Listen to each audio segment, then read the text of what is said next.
Senhoras e senhores, boa tarde. Em nome de Deus, fonte de toda a razão e justiça, declaro aberta a presente audiência pública. Dando cumprimento ao que dispõe o parágrafo 1º do artigo 48 da Lei Complementar número 101, de 4 de maio de 2000, Lei de Responsabilidade Fiscal, estamos dando início à audiência pública sobre o projeto de lei de autoria do Executivo Municipal, que está tramitando nesta casa e que dispõe sobre o orçamento da Estância Balneária de Praia Grande para o exercício de 2019. Nesse momento, passo a palavra aos integrantes da Subsecretaria de Planejamento e Controle Orçamentário da Prefeitura Municipal para que os mesmos possam dar maiores explicações e dirimir dúvidas que se fizerem necessárias.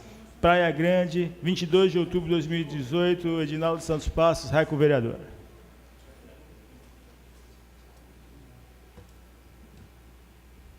Bom, boa tarde a todos. Mais uma vez estamos aqui para poder dar prosseguimento ao processo das peças de planejamento do nosso município. Gostaria que passassem o próximo slide para dar continuidade. Bom, na mão dos senhores vereadores, nós antecipadamente já mandamos o projeto de lei da Lei Orçamentária para 2019, juntamente com a mensagem explanativa e alguns anexos complementares.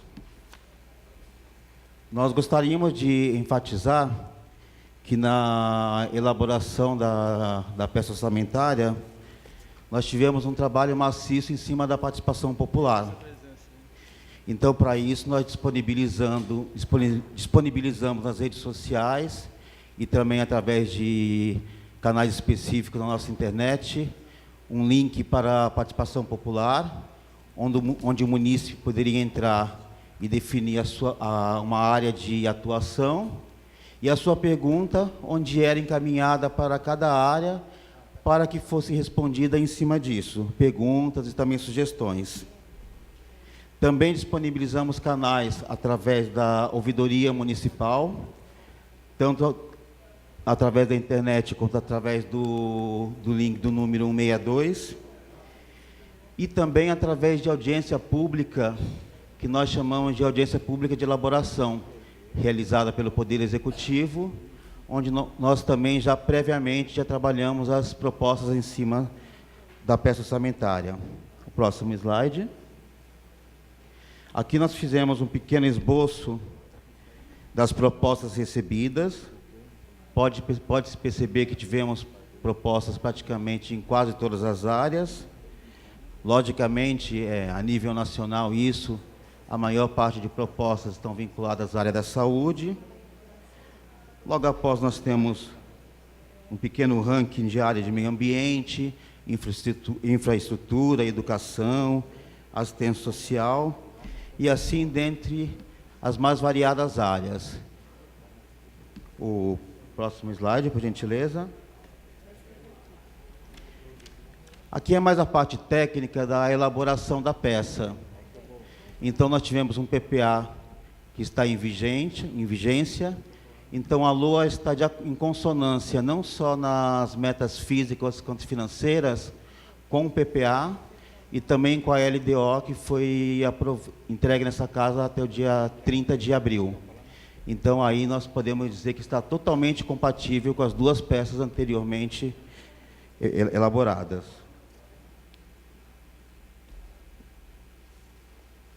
Em relação à elaboração do orçamento, nós partimos de diversas reuniões com as secretarias, onde foram tratadas a questão da previsão das receitas vinculadas, onde cada secretaria municipal possui os técnicos competentes para trabalhar a sua receita. Também a questão da despesa de cada secretaria. A questão dos objetivos de desenvolvimento sustentável, os chamados ODS, preconizados pela ONU. Nós temos até uma mensagem explicativa falando sobre isso, onde dentro de 17 objetivos de sustentabilidade, nós identificamos as ações que estão de acordo com esses objetivos, que é pactuado a nível mundial. Em relação aos valores estimados para a lei orçamentária, nós temos em torno de 1,5 bilhão a previsão orçamentária do orçamento para o próximo exercício, onde essa divisão, praticamente 92%, cabe ao Poder Executivo e aos seus diversos órgãos, e aproximadamente 8% à administração indireta, representada pelo Instituto de Previdência. Na evolução da peça orçamentária, nós achamos interessante fazer alguns comparativos. Eu vou até começar da parte direita para a esquerda. Pelo último censo estimado do IBGE, o nosso município ele cresceu aproximadamente 3%, para ser mais exato, 2,94%, que representa um salto de 310 mil habitantes para 319 mil habitantes. Por que nós procuramos demonstrar isso? Porque é fato que o nosso município é o que mais tem crescido na região metropolitana da Baixada Santista. Então, nós não medimos esforços para atender a esses novos moradores que têm vindo para cá e, da mesma forma, manter a nossa capacidade de investimento e também a qualidade dos serviços prestados. E aí também nós demonstramos um pouco da evolução da receita orçamentária, onde nós partimos de uma receita de 2018 estimada, revisada na ordem de 1,370 bilhão, onde devemos chegar a 1,4 bilhão. Aqui é somente a parte da prefeitura, que dá mais ou menos uma evolução de 5,9%. Isso aí nós podemos dizer que esse crescimento percentual na receita se trata da inflação naqueles itens que cabe o índice inflacionário, mas também um crescimento vegetativo e o produto interno bruto, lembrando que naqueles itens onde cabe ser corrigido pelo PIB. O próximo slide. Aqui do crescimento de 5, quase 6% que eu falei anteriormente, nós fizemos uma evolução pelas 3 maiores áreas. Logicamente, quem está com a peça orçamentária na mão vai ver que o rol de receitas é grande, não daria para falar tudo aqui. Mas nós dividimos em transferências correntes, receitas correntes e receitas de capital. As transferências correntes devemos ter um crescimento de aproximadamente 4,5%. As outras receitas correntes, um crescimento de aproximadamente 7,5%. E as receitas de capital, quase que nós igualamos o esperado para este exercício. Logicamente, cabe alertar aqui que esses números são realmente prematuros, porque, por questão constitucional, tem que ser entregue a peça até final de setembro a esta casa. Para que nós possamos consolidar todos os números, o trabalho é feito vários meses antes, com várias reuniões, com vários estudos. Então, pode ser que quando inicie a execução orçamentária de 2019, lá em 1º de janeiro, e vai a 31/12, nós tenhamos algumas variações que são normais, tanto na execução da receita quanto da despesa. E nós entendemos que isso faz parte do processo de planejamento. Agora, a partir do próximo slide, o Mola vai começar a falar um pouquinho sobre a parte da despesa e alguns indicadores das tabelas constantes do orçamento. Boa tarde a todos, boa tarde, senhor prefeito, presidente da Câmara, demais vereadores, vereadoras, secretários, funcionários públicos e demais público presente. Primeiramente, o Benê falou muito bem aqui a questão do envolvimento das secretarias. Eu acho que é bom a gente frisar a importância de cada uma nela no processo de montagem do orçamento, desde o PPA, que foi meados de 2017, quando a gente consolidou o planejamento para os próximos 4 anos, e a gente conseguiu ratificar aquilo que foi planejado, a gente conseguiu conservar as metas, os programas, e mais do que isso, conseguimos adaptar as novas demandas, as novas necessidades que surgiram nesse pequeno interstício de tempo, mas que já é suficiente para a gente ver uma mudança no cenário político, uma mudança no cenário econômico do país, que exige que a gente faça pequenas adequações no orçamento. para que a sociedade, em primeiro lugar, seja atendido plenamente. Tá? Nessa participação das secretarias, a gente conseguiu definir os valores por pasta, inclusive da Câmara Municipal. Então, nesse slide, a gente demonstra o valor previsto para cada secretaria, inclusive a Câmara Municipal. Temos lá a Câmara Municipal, que obedece os limites constitucionais de até 5% da receita corrente líquida, receita tributária ampliada. Tá? O gabinete do prefeito, onde está contemplada todas as 6 subsecretarias, e mais a previsão do repasse de contribuição ao PASEP obrigatório pela municipalidade e a reserva de contingência. Então, só isso representa 80% do orçamento do gabinete. Secretaria Municipal de Governo, Secretaria Municipal de Planejamento, Assuntos de Segurança, a gente percebe uma evolução significativa, né, no orçamento da segurança pública, tem sido uma dos carros-chefes do nosso prefeito e do nosso futuro governador. Secretaria Municipal de Administração, Procuradoria-Geral do Município e Secretaria Municipal de Finanças. No caso da Secretaria Municipal de Finanças, também está incorporado aqui, embutido, o valor da dívida pública, que dá uma representatividade de cerca de 50% do orçamento de finanças. No próximo, a gente tem Secretaria de Assistência Social, que também desponta com um crescimento razoável, né, significativo. Secretaria Municipal de Educação, sempre comandando aí a fila do orçamento maior da cidade. Saúde Pública também não é diferente, vem crescendo ano a ano. Urbanismo, Meio Ambiente, Habitação, Serviços Urbanos, que representa a manutenção do nosso ativo, dos nossos serviços públicos. Secretaria Municipal de Trânsito, Secretaria Municipal de Transporte, Assuntos Institucionais, Cultura e Turismo e, por último, Esporte e Lazer, que vai totalizar o total do orçamento de 1.455 da administração direta, como o Benê já havia falado. No próximo, a gente destaca aquilo que já está contemplado no 455 milhões de reais, que é o valor da dívida pública, são despesas obrigatórias, né, tais como o precatório, a contribuição à União, que é o PASEP que eu falei agora há pouco, somado ao FUNSET, recolhimento de 5% das multas de trânsito ao Fundo Nacional de Trânsito, e a reserva de contingência, dentro do limite estabelecido na nossa Lei de Diretrizes Orçamentárias, que pode chegar até 5% da receita corrente líquida. No próximo slide, o orçamento do IPMPG, nosso Instituto de Previdência Municipal.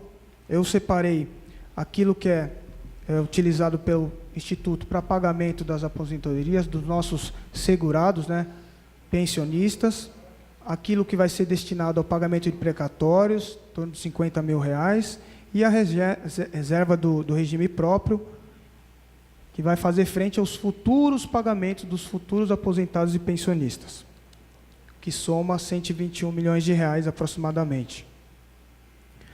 É interessante a gente demonstrar também, como a gente já tem feito em outras audiências, o índice de comprometimento das despesas com o pessoal.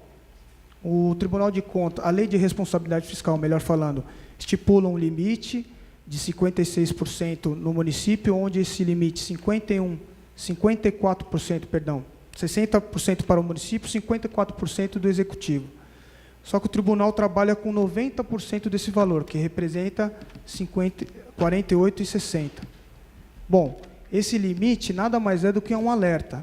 Se a municipalidade chegar aos 48,60 ou ultrapassar de comprometimento de despesas com o pessoal da sua reserva corrente líquida, o tribunal vai alertar: olha, vocês estão chegando numa margem temerária, então é melhor recuar, medidas para conter a despesa. Mas para a grande ainda, projetando dezembro de 2019, ainda estaria com índice de 46,72%. Podemos dizer que é um índice bom, saudável, né? A Câmara, desses 60% que eu falei, 6% seria da Câmara. A Câmara, no seu limite de alerta, que seria 5,40, também está bem aquém, 2,40, projetando dezembro de 2019. No próximo, a gente trouxe aqui os limites constitucionais, aí a gente já fala em mínimo a ser aplicado. Despesas com valorização do magistério, o mínimo exigido por lei, 60%, para a grande projeta gastar em torno de 79%, podemos dizer 80% dos recursos do Fundeb com valorização do magistério. Dos 25% mínimo de aplicação do ensino estabelecido pela Constituição Federal, 26,05%, e da saúde, como eu disse agora há pouco, vem crescendo ano a ano, os 15% já ficaram para trás e hoje a gente já fala em 23,88%. Por a saúde ser prioridade, por a saúde ser cara, né, mais do que tudo. No próximo slide a gente traz os principais projetos contemplados no orçamento. Eu digo principais porque não são todos, obviamente, né? A gente, se fosse elencar aqui todos os projetos, a gente ficaria, acho que a tarde toda, entraria na noite. Mas, dentre eles, destacamos a contratação de 80 guardas civis municipais, já está em processo de concurso público, equipar os GCMs atuais e os novos, com armamento, colete, equipamento de proteção, a revitalização da iluminação e do calçadão da Orla da Praia, o trecho Mirim-Solemar, uma nova unidade escolar de ensino fundamental, ampliação de vagas na educação infantil. É um setor que a administração, o prefeito, determinou que enfrentássemos as dificuldades para tentar ampliar o número de vagas, e vamos conseguir em 2019. Implantação do novo e moderno centro oftalmológico municipal, o aumento das equipes da saúde da família que vão atuar nas USAFAs, as novas instalações do SEMAS, implantação da residência inclusiva, um item bem importante na área de assistência social, implantação, a continuidade, na verdade, da implantação dos corredores de ônibus nas marginais, a revitalização do Centro Expandido Boqueirão, também dando continuidade, um novo trecho, uma nova etapa, revitalização da Avenida dos Trabalhadores, modernização da Praça de Artesanato no Caiçara, reurbanização do Centro Expandido do Ocean também, pavimentação e drenagem em diversas vias municipais, revestimento e retificação de canais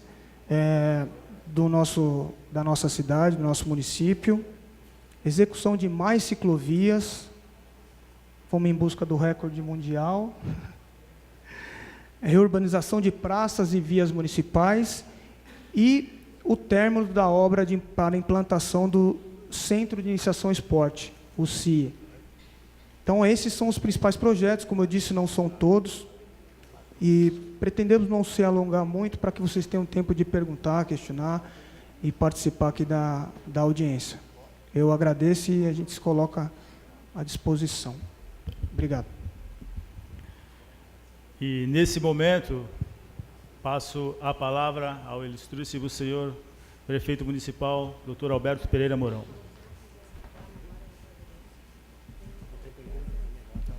Você quer falar primeiro? Depois você pergunta. Acho que tem pergunta.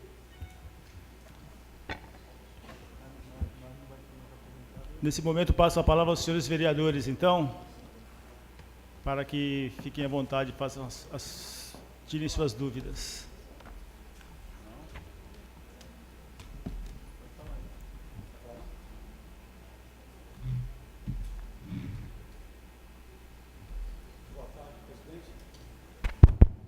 Boa tarde, público presente, vereadores. Prefeito, eu queria aproveitar e fazer uma perguntinha para o senhor. Se há possibilidade de a gente tentar rever umas taxas que estão sendo cobradas em relação à construção civil de Praia Grande, das entregas dos materiais. Tem que pagar R$ 85,00 e, na verdade, para a pessoa receber o material na sua obra, ele não consegue controlar uma empresa que vai entregar o piso, o azulejo, o gesso, o cimento, etc.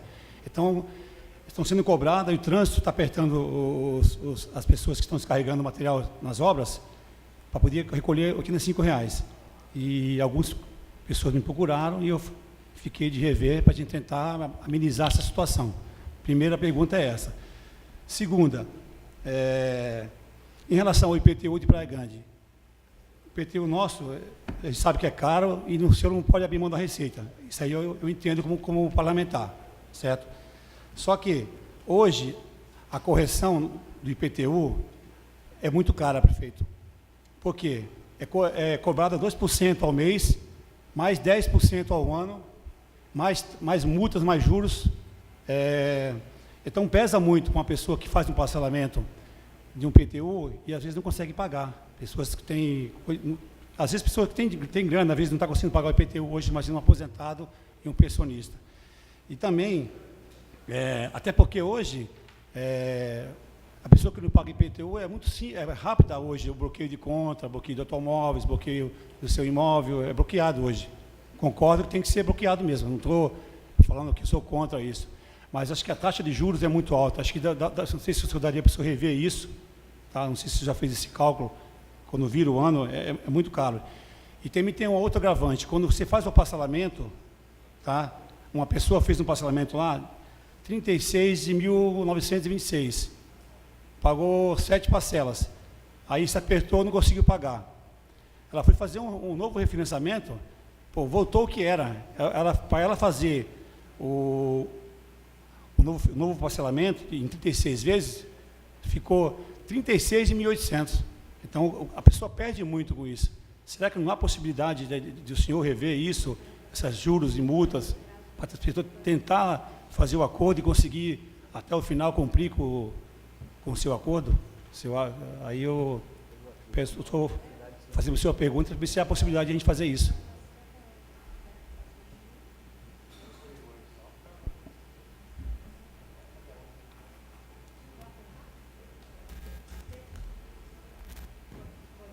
Não está funcionando.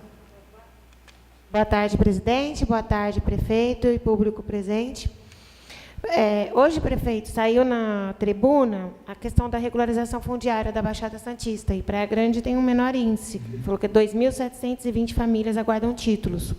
E que a gente disse, a cidade é uma das que mais tem investido na regularização fundiária do Estado, beneficiando até o momento cerca de 6.000 famílias. Eu queria saber, para 2019... qual o planejamento que a gente tem na questão da regularização fundiária, os bairros que o senhor vai atingir com a questão da regularização do nosso município? É o menor. É o que está menos famílias para regularizar. Só tem de toda a Baixada que tem menos famílias para ter regularização fundiária. Acho que é isso que eu entendi na matéria. Só essa pergunta, vereadora? Só essa? Hugo Ribeiro. Tranquilo. Vereador Leandro Avelino. Som. Boa tarde, senhor presidente, senhor prefeito municipal, demais integrantes da mesa dos trabalhos, vereadores, senhoras e senhores aqui presentes, funcionários públicos. Meu boa tarde a todos. Eu, rapidamente, quero pedir para que o corpo técnico da prefeitura, ou mesmo o senhor prefeito, possa responder para a gente. Na questão dos principais projetos, quando eu vi pontuado ali a revitalização e manutenção dos canais, eu gostaria de saber quais são, assim, qual é a prioridade entre os canais existentes, que ainda faltam aí. Queria saber também se a verba do Super Escola Cultural, se ela está consignada no orçamento da Secretaria de Educação ou na Secretaria de Cultura e Turismo. E também queria deixar como sugestão, eu não vi ele elencado entre os principais projetos, talvez até, como o Mola mesmo falou, talvez esteja aí em algum outro ponto, não entre os principais, mas realmente eu gostaria de reforçar que se tornasse um ponto principal do orçamento do ano que vem, porque a gente realmente está assistindo aí, ao longo dos últimos tempos, muito acidente na região toda da curva do S, no que tange a questão do trânsito. Eu gostaria imensamente que a gente pudesse ter um orçamento consignado, prefeito, para a gente poder realmente fazer um grande movimento na curva do S, do Japurá até o Melvi, para que a gente pudesse, especialmente na região ali da Rua Itiberê da Cunha, perto da Fundação Casa, toda aquela região, Clodoaldo Amaral, A questão do trânsito ali precisa ser melhor disciplinada, a gente sabe que precisa de dinheiro para isso, então que a gente pudesse ter isso consignado no orçamento do ano que vem para rever essa questão do modal do trânsito, placas, sinalização de chão, tudo que for necessário, porque tem muito acidente acontecendo, eu e os vereadores ouvimos isso constantemente e é uma questão que eu penso que é urgente. E, por fim, eu queria fazer uma última consideração aqui. No ano passado, eu estava na liderança do governo e foi nas conversas que tivemos, eu reforcei isso já recentemente aqui na Câmara, durante uma sessão ordinária, a gente trouxe aqui para a Câmara no ano passado, os vereadores entenderam, né, da importância, Mola, de consignar o orçamento, porque o prefeito tinha passado essa orientação também de colocar o dinheiro fortemente para poder cuidar do Hospital Irmã Dulce. A gente trouxe essa demanda aqui para a Câmara, essa demanda foi atendida, os vereadores de forma unânime entenderam a não importância naquele momento de se fazer emendas ao orçamento, mas o cenário hoje é outro. Eu quero reforçar ainda uma recente aprovação de lei aqui, quando a gente transferiu, prefeito, o terreno do Balneário Paquetá para o Instituto de Previdência Municipal, que abriu uma possibilidade de um dinheiro extra nos próximos 2 anos. Sei lá, se a Prefeitura tem a obrigação legal de repassar 94 milhões pelos próximos 2 anos, e se a gente doa o terreno para poder fechar essa parte contábil, pelo menos eu entendi assim, não sei se eu entendi errado, mas a gente tem um plus aí no orçamento da ordem de 94 milhões para 2 anos, para 24 meses. E, em especial, a gente tem recebido demandas fortes, e a gente até cuidou de uma lei aqui também para melhorar essa relação, prefeito, com relação às entidades assistenciais da nossa cidade. Na questão da assistência social, na questão do atendimento para a criança autista, e a criança que precisa, deficientes em geral, né, vamos chamar assim, para englobar todo mundo. Então, assim, existe uma demanda muito forte para que a gente pudesse estruturar melhor essas entidades que fazem um trabalho fantástico em prol do serviço público. Eles ajudam demais a prefeitura e o atendimento dos vereadores. E a gente precisa, no meu modo de entender, meu modesto e humilde modo de entender, a gente precisava reforçar essa estrutura para poder aliviar um pouco para o serviço público, porque no fundo eles fazem um atendimento que ninguém faz e por vezes acaba caindo no colo da prefeitura sem ter a obrigação legal de cair, mas cai porque acaba vindo. Então eu queria reforçar essa questão para a gente poder, pelo menos, prefeito, estabelecer com a liderança uma conversa para a gente poder apresentar emendas ao orçamento do ano que vem, especialmente na questão das entidades, eu diria. Era essa a minha colocação, senhor presidente.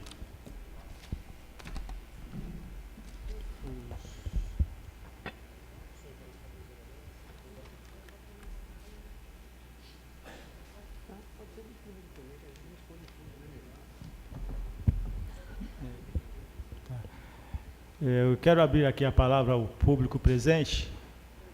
Alguém quer se inscrever para fazer alguma pergunta? Nome do senhor, por favor.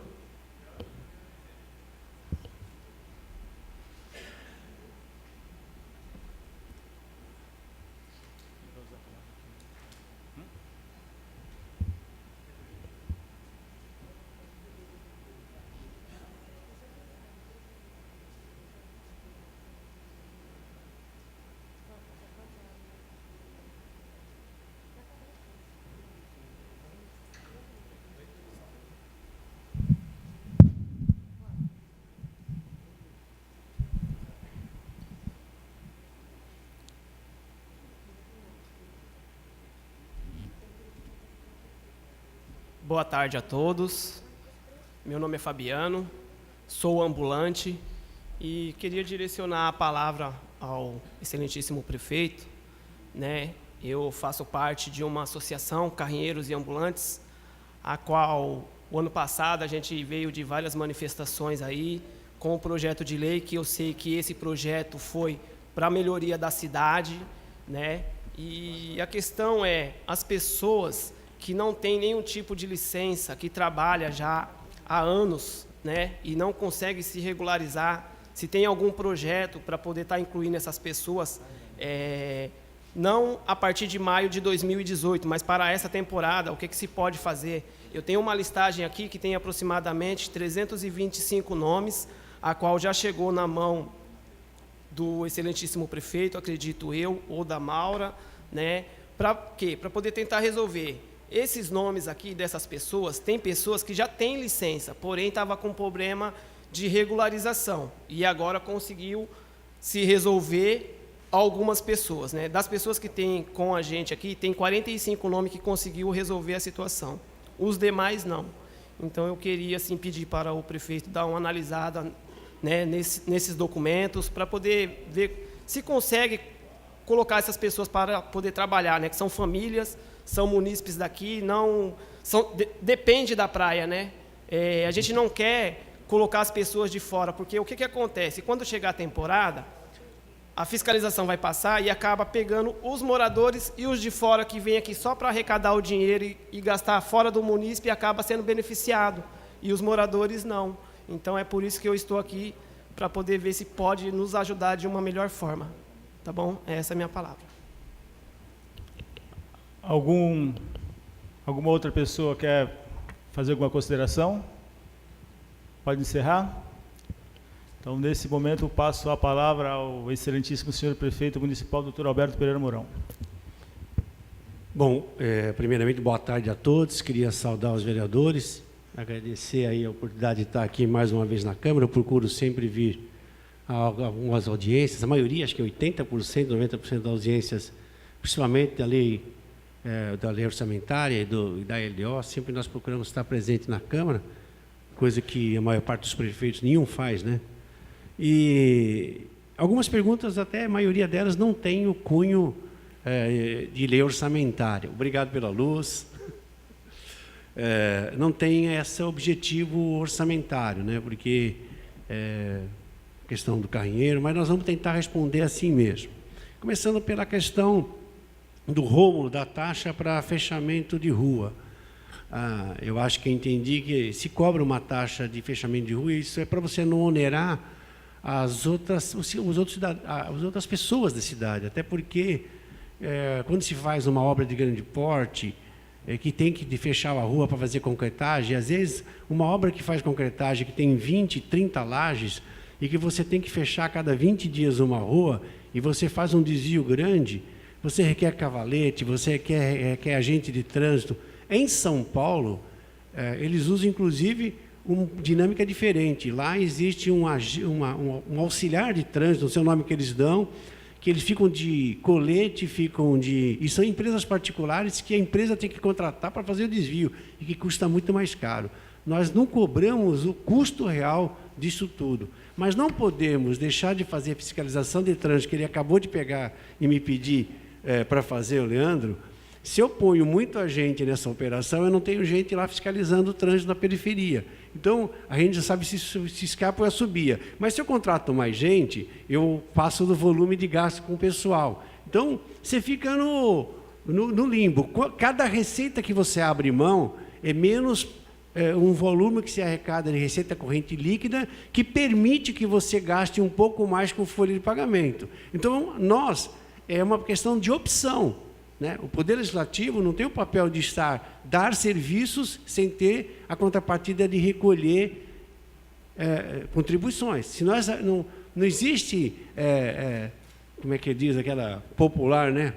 A gente não existe janta de graça, não existe almoço de graça, não existe a possibilidade de algo. É lógico, dentro de uma coisa muito parcimoniosa, né? Então eu diria que, Rômulo, estudar se pode sempre, mas sabe que vai ter que se cortar em algum lugar, né? Não é o momento de se resolver isso, porque ela tem que ser sinalizada na LDO. Só no primeiro semestre do ano que vem que se sinaliza para 2020. Esse é um aspecto. Quanto à questão de IPTU, Rômulo, também não é tônica disso. Ao longo da edição da Lei 101, e ela já está em vigor desde 2001, ela acabou com uma coisa que era rotina no Brasil, anistia de impostos.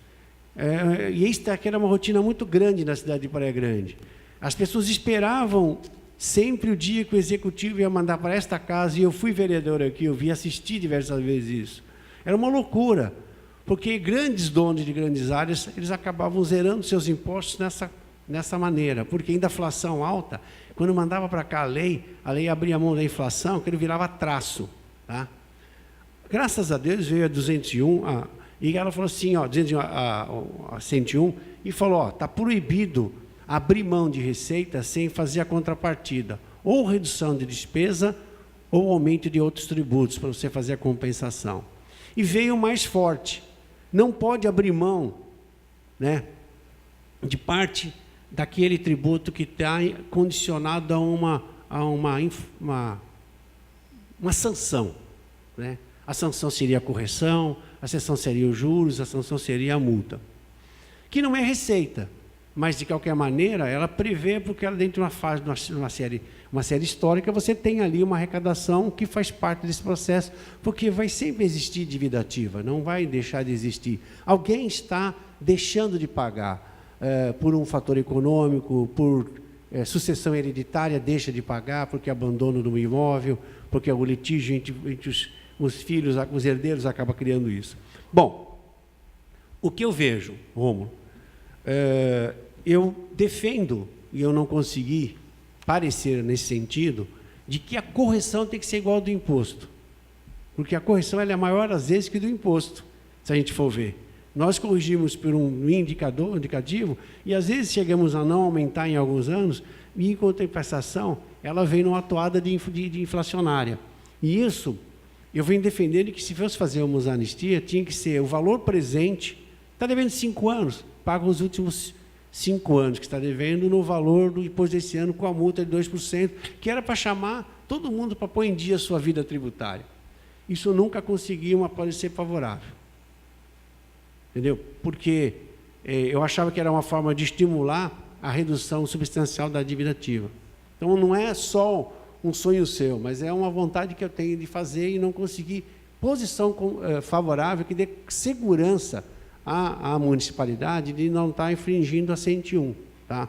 Eu não faço o que eu quero, eu faço o que, às vezes, o sistema me permite, e o sistema, leia-se aí toda a estrutura administrativa da prefeitura, que tem esse papel de dar orientação jurídica ao prefeito, de dar sustentação para que ele não cometa um ato, né, irregular.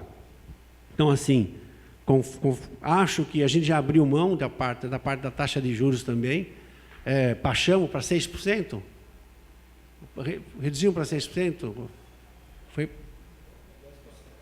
foi para 6%. Era 12%, foi para 6%. Tá? Que é a taxa de juros normais do fundo de garantia, de qualquer um. Senão, daqui a pouco, não vale a pena mais pagar. 6% eu acho que é razoável ao ano, não estou falando. É 0,5% ao mês de juros, mais a correção. Agora, essa correção podia ser do valor presente. Então, é isso que eu diria. Está aí aberta a conversação, está aberto a se achar alternativas, mas uma coisa é certa, né?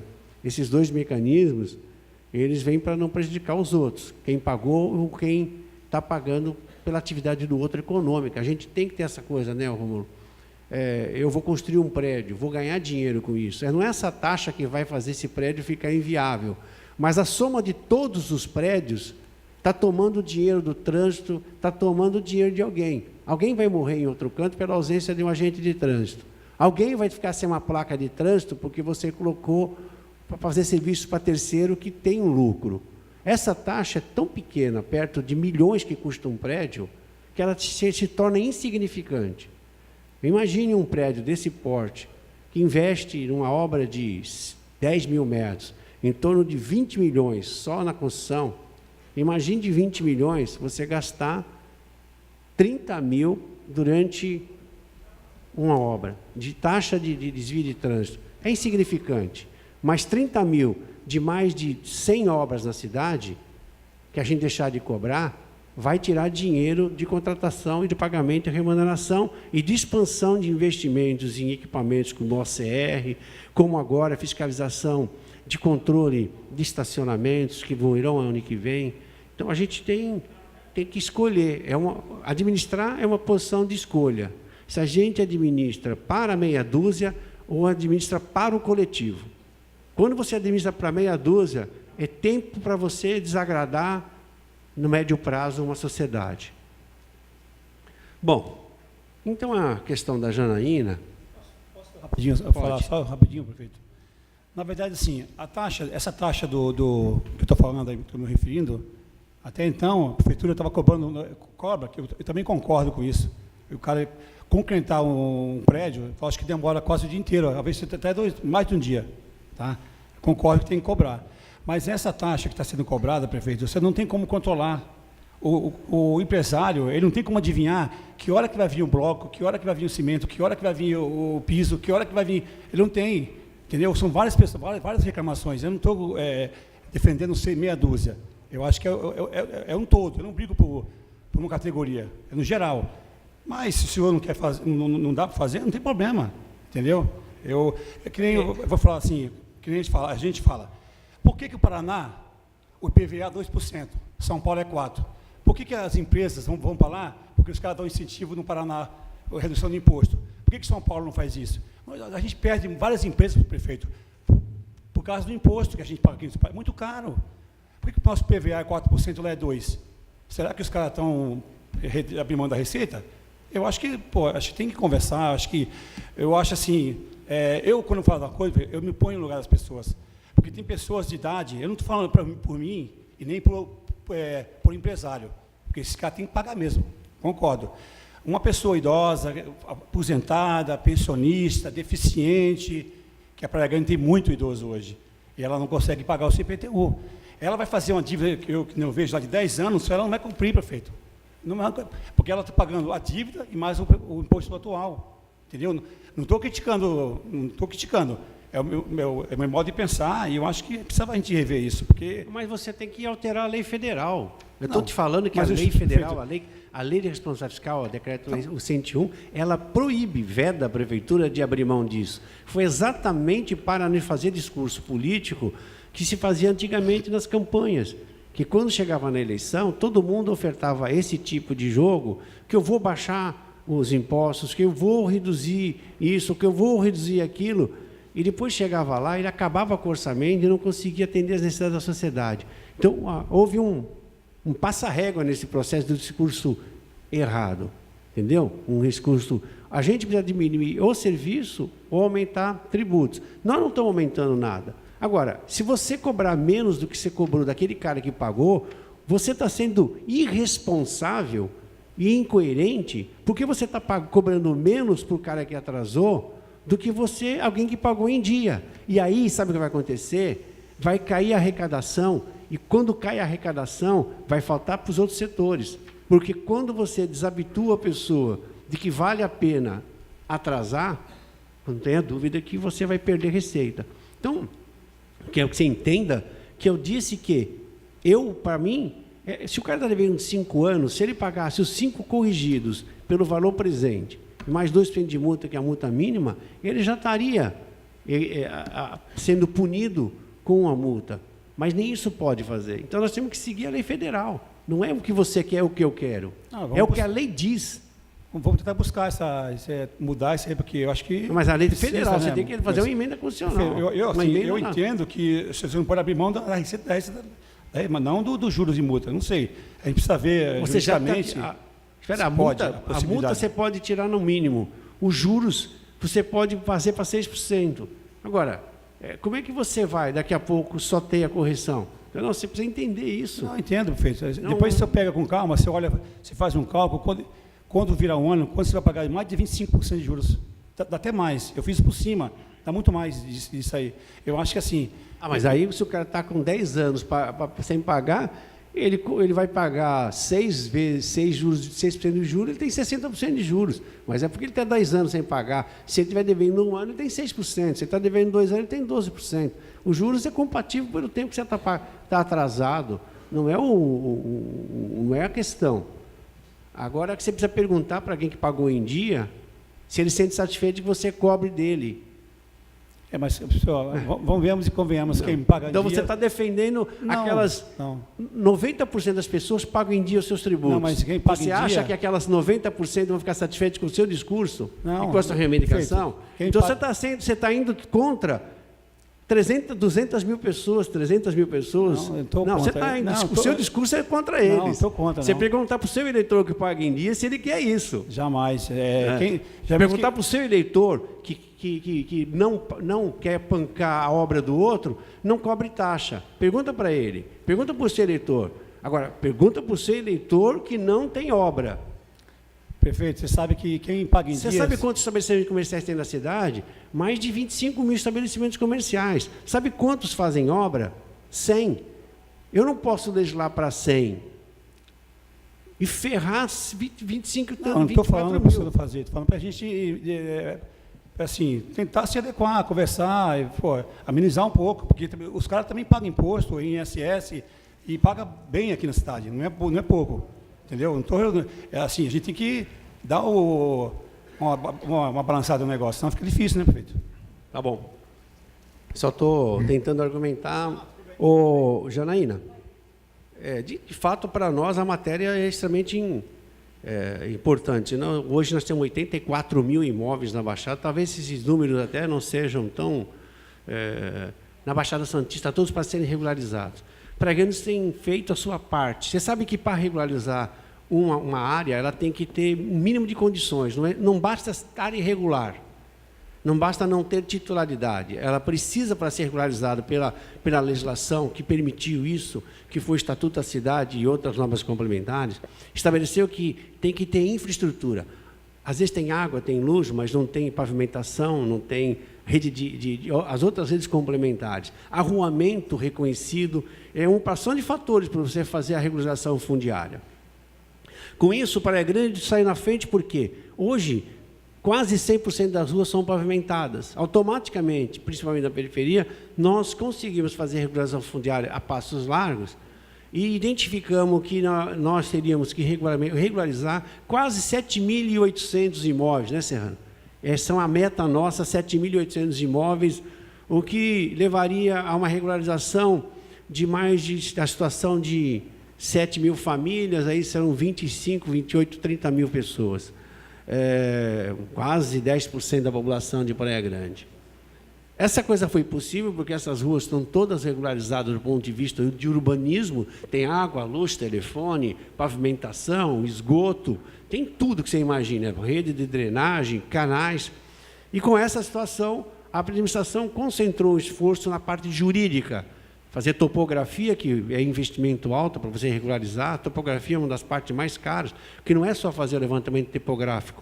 Ele se perde, porque você tem que fazer o levantamento topográfico, fazer o levantamento cadastral social, e rapidamente agir, que senão ele envelhece, porque a pessoa já não está lá, já dividiu o seu terreno em mais 2, e aí já perdeu aquela divisão, porque a topografia que dá a confrontação cartorial, descrição exata do perímetro do imóvel que ele está usando, a identificação desta área é fundamental, abrir matrícula no cartório, pegar a documentação, levar o cartório, fazer o registro desta planta de implantação, a individualização dentro do cartório depois, para conceder o título no nome dele, né, Serrano? Fazer todo esse procedimento. Vocês vão ter feito um trabalho muito grande, né, lá. E nós já chegamos aí a uma quantidade enorme. Eu devo entregar agora, esses números não estão atrasados, tem mais 1.800 títulos prontos lá. Eu não entreguei, para não dizer que a gente está fazendo campanha agora, mas eu podia ter entregue. A semana e mês que vem já começa a entregar 1.800 títulos mais. A ideia é que neste governo, se eu não chegar a 100%, eu chegue perto dos 100%. Só não vou chegar a 100% porque a gente, às vezes, se esbarra num problemas de negociação com os proprietários das áreas, que eles, às vezes, acham que vão ter um benefício e a gente explica para eles que não tem mais benefício lá, não. Ou ele aceita que nós regularizarmos, ou ele vai ter que regularizar. Então, eu acho que essa preocupação está no nosso orçamento, está previsto e avançar 2019 e 2020. Eu pretendo chegar a perto de 6.500 títulos até 2020. Com essa maneira, eu quero falar para você que outro dia comentando esse assunto, com o censo de 2020, eu acredito que o nosso índice de desenvolvimento também cresça para melhor. Tá? É alto crescer para melhor mesmo, né? Não, também tem um índice negativo quando cresce, alto de mortalidade infantil quando ele é grande, então ele pode ser para pior, né? Esse índice deve crescer porque é um componente, agrupamento subnormal. E dentro disso, quando você não tem, não só para fazer a regularização, você precisa ter toda a infraestrutura. Quem não tem infraestrutura não regulariza. E aí a gente acha que com a regularização em curso, os nossos grupos que tínhamos lá atrás, há 10 anos atrás, não vão aparecer mais nesse cadastramento de IBGE, o que deve melhorar o nosso indicativo também em alguma coisa. Tá? Então, assim, é uma dinâmica importante, né? Que você melhore esses indicadores para poder sinalizar para o investidor que vem para cá que nós não somos uma sociedade subnormal. Leandro, superescola, nós tivemos que tirar, porque é engraçado nesse país, né? Quando você quer aplicar no segundo tempo escolar, o tribunal achou que a gente teria que fazer a remoção ou deixar no orçamento, então, já 2 anos já estamos fazendo isso. Esse ano nós resolvemos mandar para os outros orçamentos, por isso que serviu alguns orçamentos da educação, da saúde, da esporte e cultura, acabaram sendo distribuídos para que a gente pudesse levar para lá esse agrupamento de serviços que nós achamos importante, que faz parte da educação.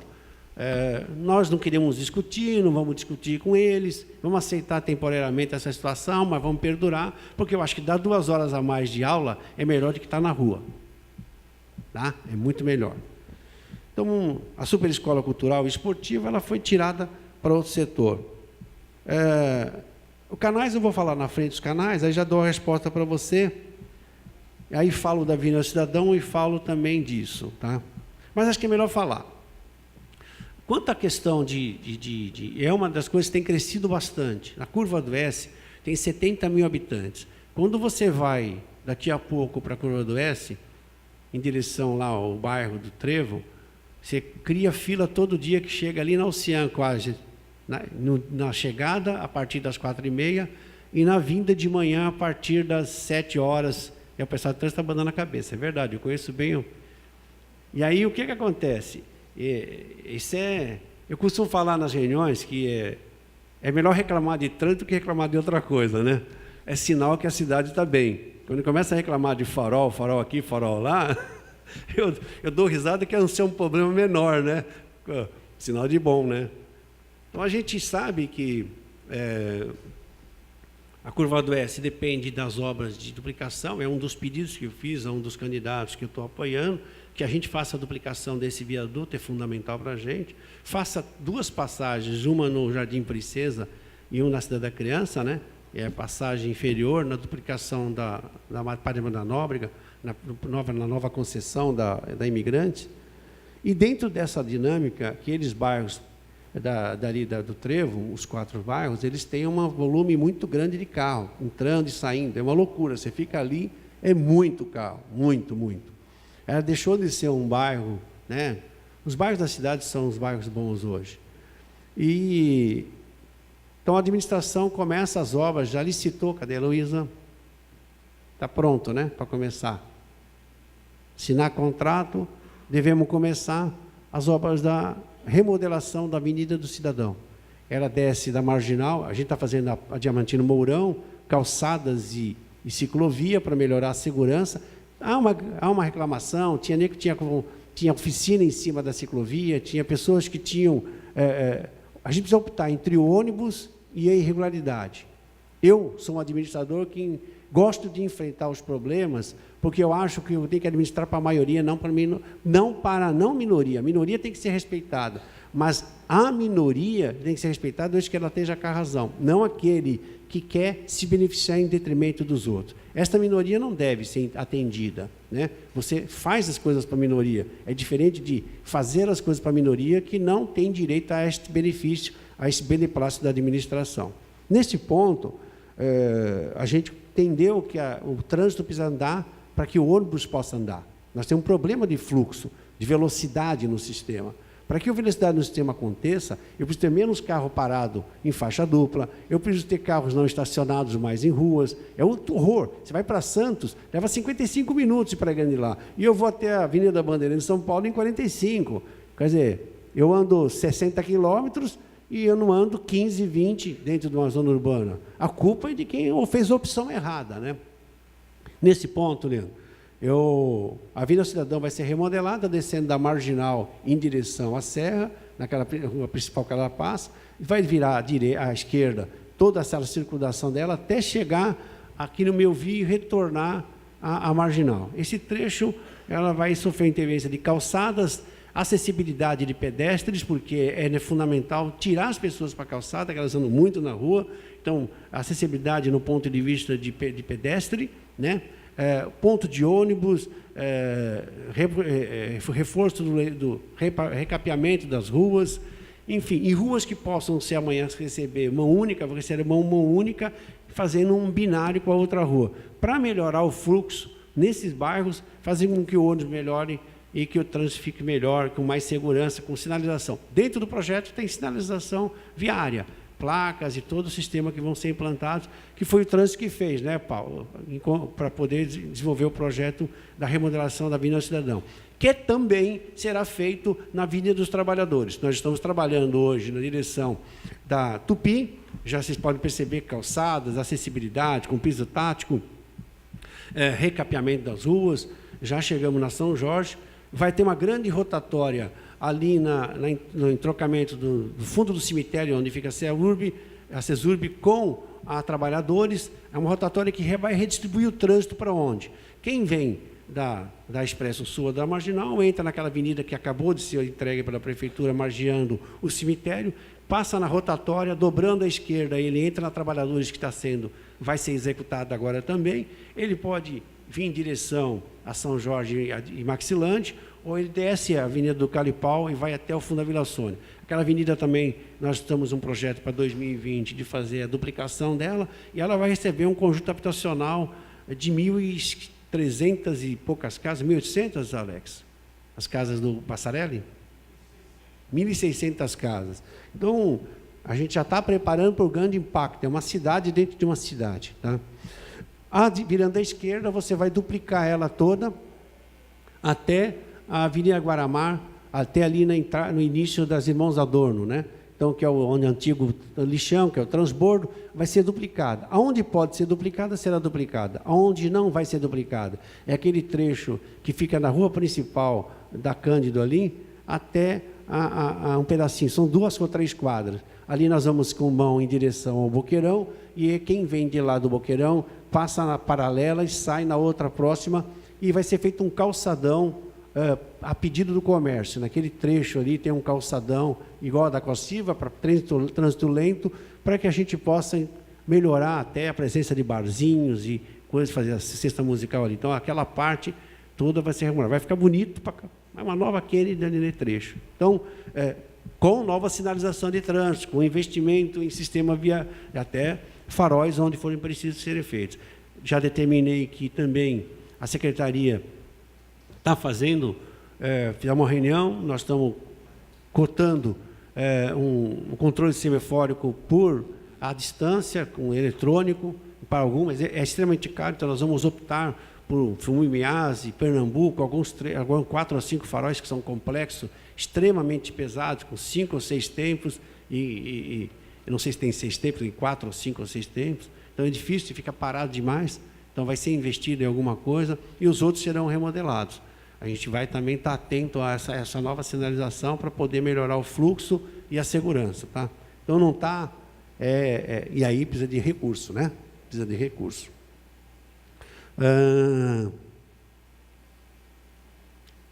Superescola, cidadão, canais. O problema da recurso para a saúde, ele é infinito, né? Ele é infinito.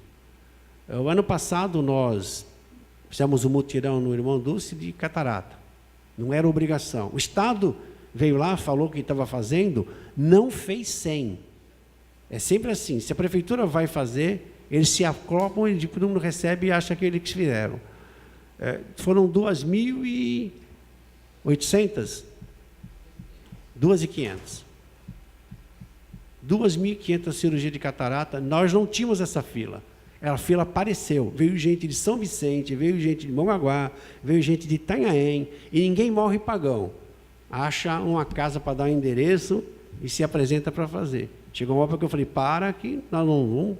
Haja orçamento, porque nós temos condições de fazer cirurgias, algumas. Então, nós tiramos isso da frente. Precisa entender o Sistema Único de Saúde. Ele é único, mas não é único. É um horror. Eu, em janeiro, mandei uma lei para a Câmara, porque eu cansei de esperar o Estado, também, mais uma vez, porque o Estado não faz as cirurgias eletivas, não abre espaço para fazer cirurgias eletivas em algumas áreas. E nós tínhamos aí mais de 2.000 pessoas esperando cirurgia eletiva, e eu quantifiquei isso em tabela SUS dobro, e fui à Santa Casa de Santos, né? Conversei com eles para poder eles fazerem as cirurgias para nós pagando 100% SUS, que é permitido em mutirão. Leandro, surpresa, não fizeram. E eu tinha que fazer via Irmã Dulce. Por quê? Eu não posso mandar o dinheiro para a Santa Casa de Santos e nem para um outro hospital, fora da cidade. Eu tenho que fazer via sistema nosso. Aí o Hospital de Praia Grande ia fazer a contratação, só o repasse para executar as coisas. A Santa Casa de Santos não quis fazer pelo dobro da tabela SUS. E eu estou com essa fila ainda cacarejando. A semana passada eu falei com o diretor da Beneficência Portuguesa sobre essa questão. Não tenho condições de fazer nem assim, porque eles não têm certificado do INPS, a certidão necessária para que o Irmã Dulce o contrate para fazer lá. Então, às vezes, o discurso é lindo e maravilhoso. A operação é que é difícil. E nós estamos com o hospital com 248 internações mês, mais do que os 208 leitos que nós temos. Nós estamos conseguindo fazer milagre. Só tem uma solução, fazer o que Santos fez. Não entra no sistema CROSS as vagas deles. O dia que eu baixar todos os leitos municipais, aí eu vou conseguir fazer. Mas é injusto fazer isso com as pessoas que estão doentes. É injusto. Então, Leandro, nós vamos continuar perseverando nas cirurgias. Porque o problema é que a gente precisa ter leito para fazer o pós-operatório. Eu cheguei a procurar Mongaguá para fazer uma proposta. Nós usamos os seus leitos, que tem aqui 40 leitos fechados, e para fazer as internações de cirurgia dia, e nós, por isso, eu tirava muita cirurgia de dentro. Tem muita cirurgia que pode ser feita às vezes passa o dia, passa um dia e vai no dia seguinte embora.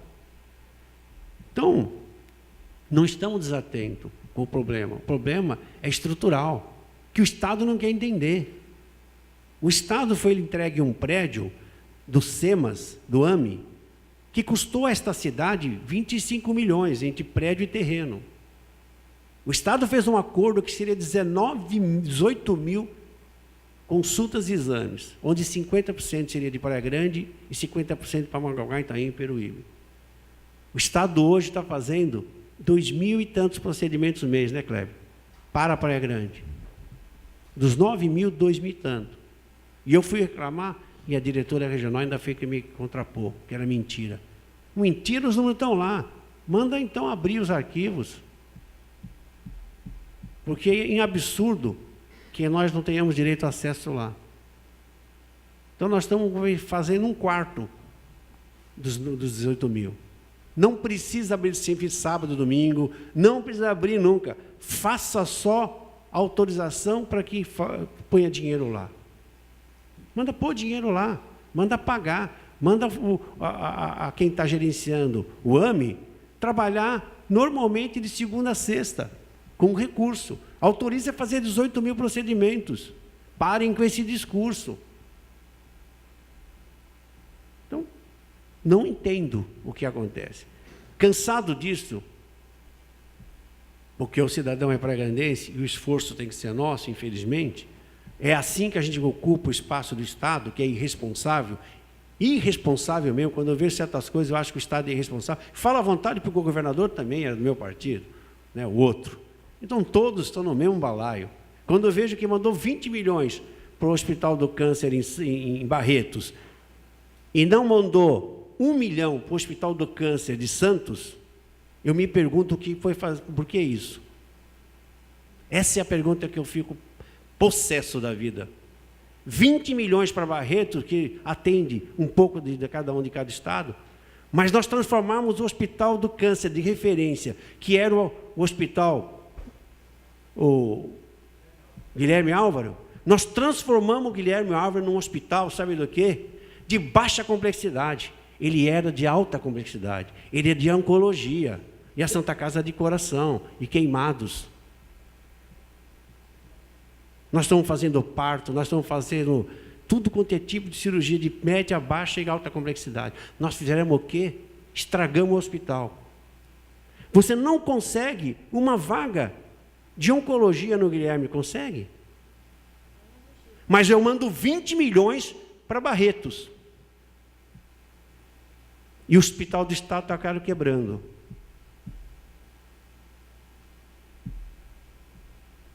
É para ficar pasmo, os seus caras mudos.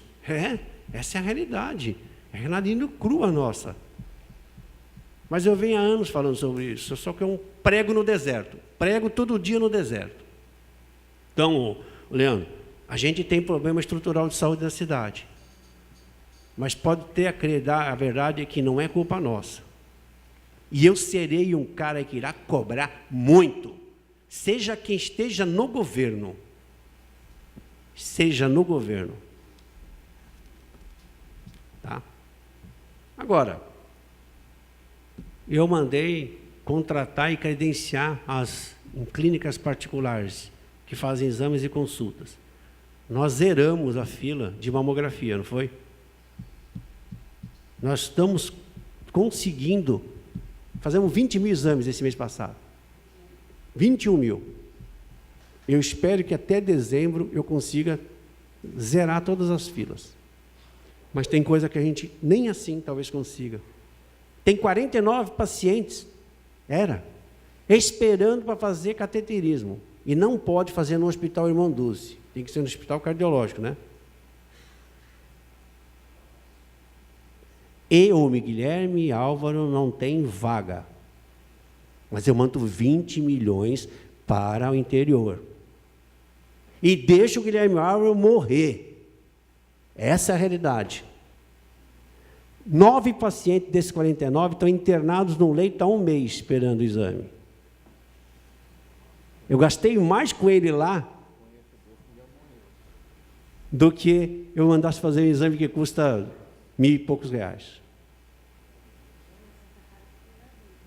Isso é criminoso. Isso é desumano. E eu me sinto algemado por não poder fazer nada. O hospital não pode nem pagar esse procedimento. E aí, o que você faz? O que você faz com o paciente? Eu não posso pagar, o hospital não pode pagar, e eu tenho que ter um leito para fazer o cara. Então, a gente precisa conversar muito. A gente precisa ter muito mais unidade política nessa cidade. Porque o dia que tiver unidade, a gente vai enfrentar passo a passo. Porque esta cidade tem maturidade administrativa. Essa cidade encaixou o seu orçamento no seu devido lugar. Essa cidade criou uma infraestrutura e condições adequadas para que a qualidade de vida melhorasse bastante. E ela está só cobrando do Estado a sua obrigação mínima.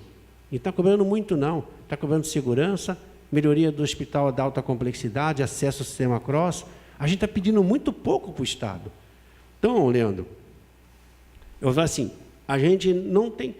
a gente hoje está fazendo a nova licitação do HDI, do Hospital Irmão Dulce, e deve ter um novo ganhador, não sabemos quem será, um novo gestor do hospital.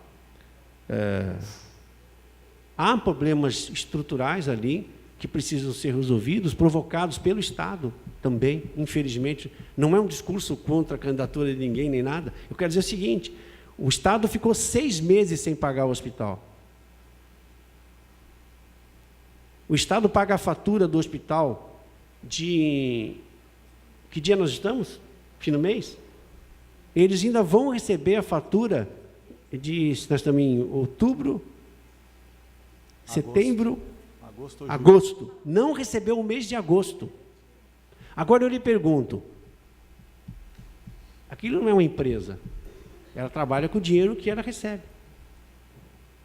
Como é que você paga os funcionários o salário de agosto, o salário de setembro e o salário de outubro no começo do mês? São 3 meses, Rômulo, de salário.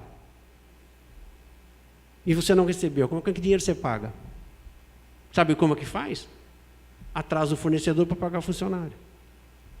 Entendeu? E aí o fornecedor fica com medo de fornecer para o hospital. Então, o Estado que a gente queria, e eu fui diversas vezes, pelo amor de Deus, me autorizem a pagar para depois eu ser ressarcido. Não me deixaram. Eu queria pagar o mês em curso, no dia certo, dia 5, a gente paga em dia, e depois o Estado recebia, me pagava, mesmo que 2 meses depois. Para mim poder, pelo menos, manter os pagamentos em dia.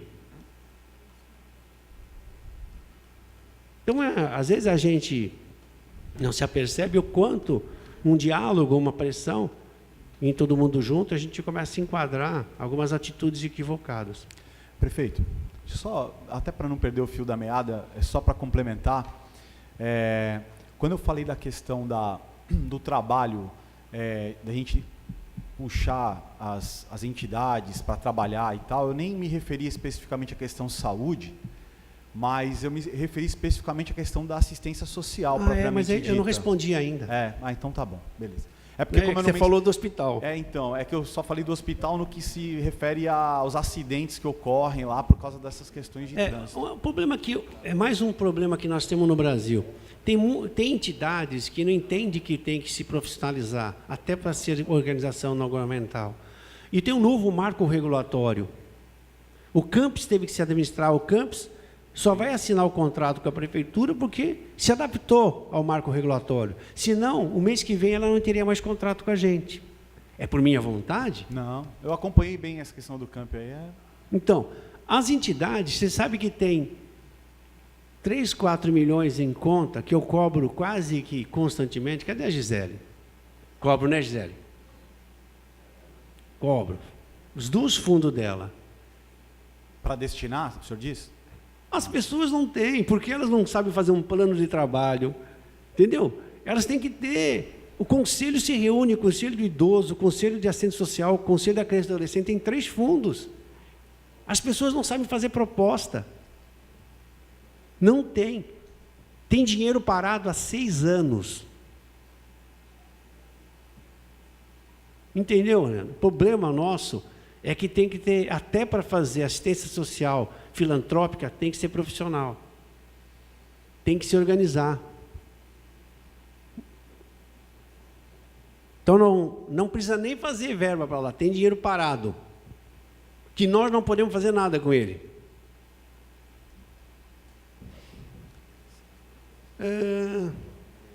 Como está fora do escopo, eu vou deixar para o fim. Eu vou agora falar sobre as obras, acho que respondi tudo. Para dar assistências para essas entidades, para poder capacitá-las, para poder, que elas possam participar disso? Além do aspecto jurídico, de estatuto, tem entidade que o estatuto parece que leonino. A gente fala de reeleição, mas que o tio, a avó, a padrinha, todo mundo faz parte da administração da entidade. Quer dizer, tem um aspecto também da composição. A associação que representa tem que representar. Ela não pode se autorrepresentar, né, como único presente ali, né? É uma coisa meio maluca. Mas, além do aspecto jurídico, tem um aspecto de cada programa tem sua peculiaridade, ele tem que se encaixar, tem as diretrizes do Conselho. O Conselho estabelece diretrizes anualmente, estabeleceu diretrizes esse ano. Aí, em cima das diretrizes que ele deu, por quê? Presume-se que a administração, o que a gente entende como normatização, porque tudo é sistema único hoje. Entende que é o seguinte, nós sabemos as feridas do sistema, nós, a prefeitura, ele é um órgão que convive todo dia com as questões. Um cara vem aqui, ele quer trabalhar com o autista, mas a gente já está trabalhando com o autista, mas eu tenho hoje que preciso de gente para trabalhar com homem de rua. Então, às vezes ele quer montar uma entidade para fazer um serviço sobrepor no que a gente já está fazendo bem e está deixando desguarnecido um serviço que não está sendo feito bem, ou tem ausência. Então, hoje, tanto é que eu reuni as igrejas lá, católicas e depois a região evangélica, e propus para eles assumirem os 2 centros, os 2 abrigos solidários que nós estamos abrindo, um no Quietude e um na Guilhermina. Para quê? Eles vão assumir. A ideia é fazer prédio, instalação, deixar tudo equipadinho e ele faz a gestão. Por quê? Porque ele consegue o voluntário, ele consegue doação de comida. O resto a prefeitura fez a maior parte. E aí tem uma parte importante nisso. A presença do voluntário tem o lado humano.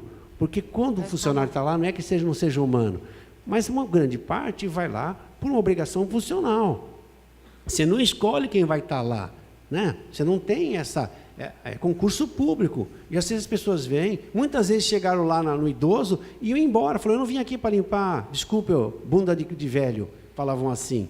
Foi isso. É essa palavra que a pessoa falou lá. E pediu demissão com menos de 30 dias. Eu falei assim, fez um concurso público para quê? Sabia que esse concurso público era para ser cuidador de idoso? Ia o quê? Ia cuidar da Gelli Bim? Que não ia, né? Ele ia cuidar do idoso, mas ele achou que era. Então, assim, quando você tem um voluntário, o voluntário ele tem essa doação, ele está se doando, ele está lá voluntariamente porque ele está comovido com aquela chaga da sociedade. Entendeu? Eu acho que a gente precisa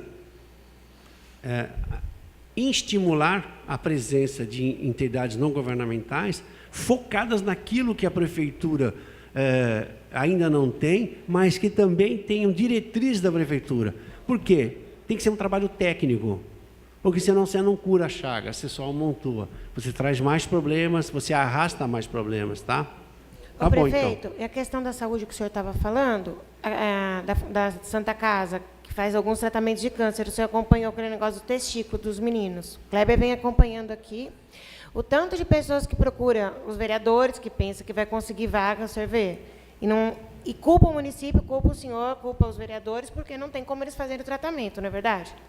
Aí, todas as vezes que vêm nos procurar, eu estou representando na justiça para obrigar o Estado a atender essas pessoas com câncer. Mas não sei se é por conta da reportagem, está uma demanda insuportável. O Kleber vem acompanhando, né, Kleber? E aí o promotor instaurou uma ação para investigar que Santos tem a prioridade nas vagas, através do sistema do CROSS. Só que está lá parado, não dá em nada. A gente fez aquela mobilização dos vereadores. O Estado falou que, a partir de setembro, falou no jornal, iria modificar o sistema CROSS. Chegou na reunião,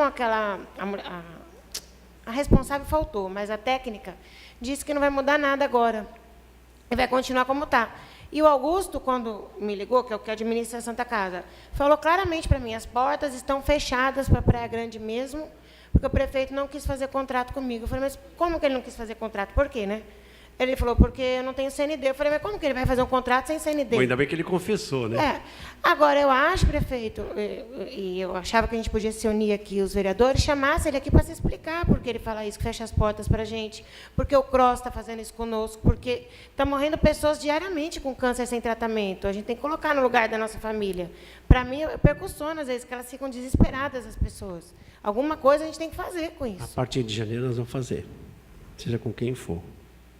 Bom, ainda em termos de metas, eu vou tentar resumir aqui. Nós vamos abrir um colégio no Ocean, que agora resolveu o problema que nós tínhamos uma pendência. Então, o ensino fundamental está previsto 2019 e 2020, alguma coisa começa nesse interregno, então, automaticamente, eu acabo falando que vai começar e algo vai ser feito nos 2 exercícios, por causa do início das ações. Ampliação do Panceira em 135 vagas de ensino de creche, ampliação do Sérgio Dias de 203 vagas, ampliação do Amazonas em 110, ampliação do Etílio em 268, ampliação do Sandoval em 282, do Rancière em 155, do Newton em 229, do Resine em 208, do Plavo 156, do República 58 e do Idalina 47. 2.064 vagas novas de creche em 2019 e 2020.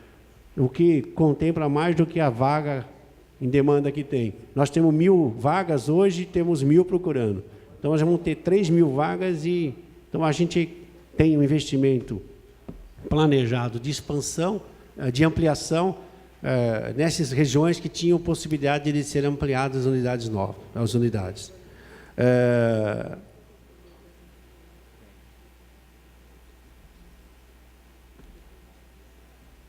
Obras. Término das obras de pavimentação de Esmeralda, né? Lá no fundo, um pedaço, né?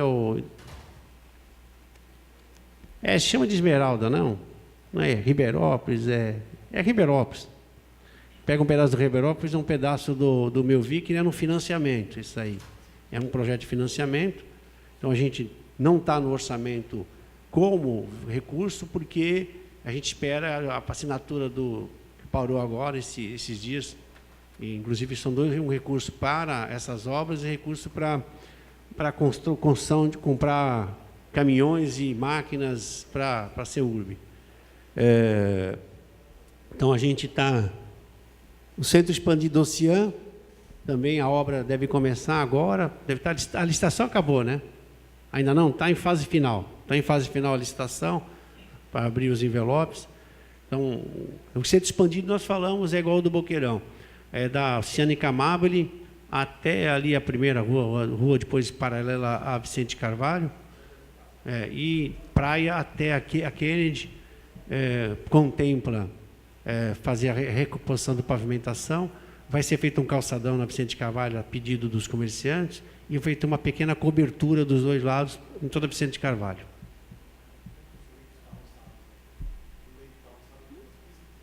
O leito carroçável da Vicente Carvalho não, é uma pista só, não tem como, né? Senão você tem que proibir estacionamento. É muito estreita, aquela rua tem 14 metros de ponta a ponta, ela só tem 8 de rolagem.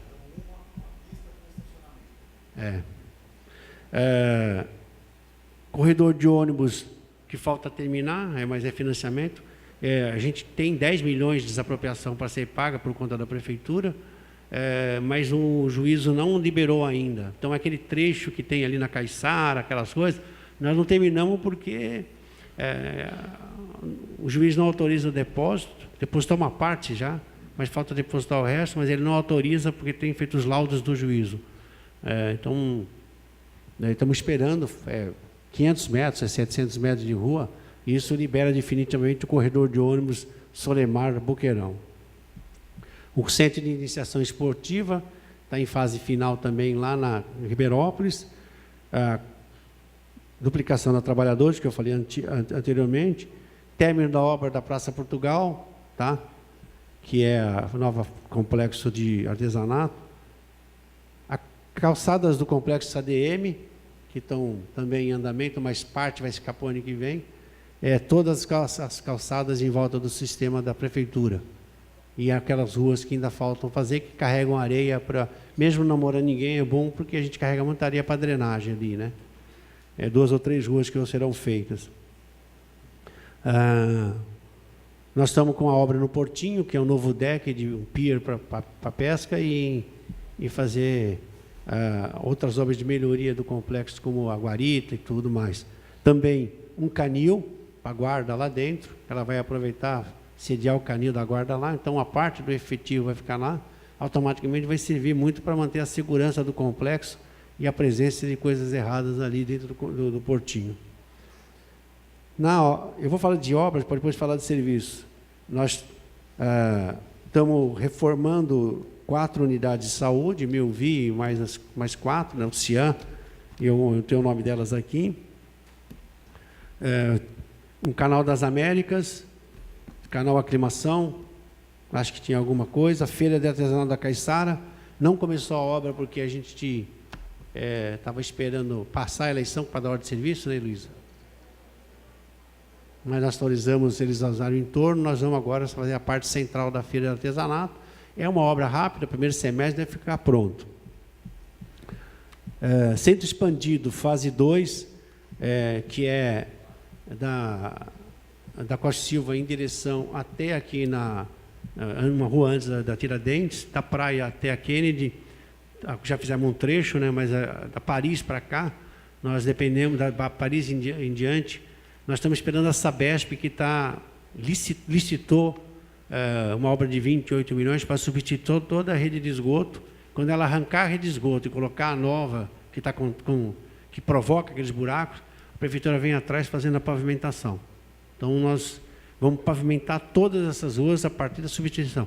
E esse é um projeto que vai até 2024. A Sabesp vai vir substituindo rede. A Sabesp já fez na Paris? Já não? Porque a Sabesp nós paramos na Paris porque a Sabesp não tinha recursos para fazer. Nós estamos esperando a Sabesp executar para a gente entrar na Paris. Então ainda falta Paris ainda. Falta Paris.